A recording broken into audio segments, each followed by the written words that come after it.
Hi guys, my name is Catherine Weisbrod, and this is my book critique number 1.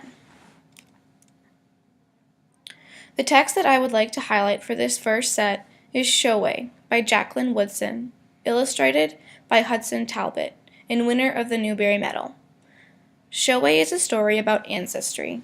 It is told about the author's own family and how her ancestors would create showays in quilts made out of scraps that look like stars, moons, and roads.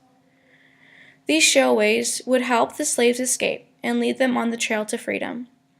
Eventually, the slaves were freed, so there was no need for the showay anymore, but it was a tradition that continued to be passed on to each new generation, all the way to Jacqueline Woodson. The author turns the stories of her ancestors into books, so people will always remember. It is important to know where your family has come from, so you can appreciate where you are today and all that they have done for you. Showay takes place over a long time period. Multiple generations of a family had been born and grew up throughout the course of the story. The author describes major historical events that changed the world that her ancestors were a part of, such as the Civil War and the Black Rights Movement in the 60s. As part of a history lesson, I will have the students research anyone who played a role during any of these times. The students will be grouped into pairs. Each group will create a short presentation using Google Slides about their chosen figure, highlighting his or her specific contributions. This will help the students develop a better understanding of these two historical time periods, and by working together, they are practicing collaboration and communication. Some key figures they can use are Abraham Lincoln, Martin Luther King Jr., Rosa Parks, and Harriet Beecher Stowe, author of Uncle Tom's Cabin. My second subject area to use this book is for a literature class. As an extension project, I am going to have my students create their own family showay, just as the showay was passed down in the story with each successive generation.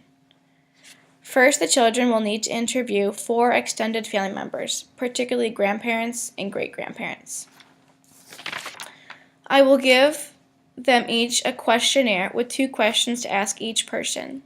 The first question is, if you had to pick one short piece of advice to pass on, what would it be? And second, what main experience in your life taught you this lesson? After getting the answers from their 4 different relatives, the students will take the advice from each person and draw a picture representing the advice they were given. I will hand out a 4-square grid for a picture to be drawn in each box for each relative they interviewed. In this way, the students are making a showay based on their own ancestors' experiences. This activity will exercise my students' imagination and creativity. Here is an example of a completed showay.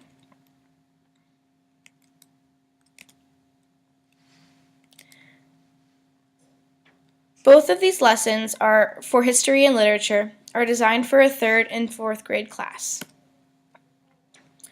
The other 4 books I selected are Where the Wild Things Are by Maurice Sendak, Click Clack Moo, Cows That Type by Doreen Cronin, Owl Moon by Jane Yolen, and Joseph Had a Little Overcoat by Sims Tabak.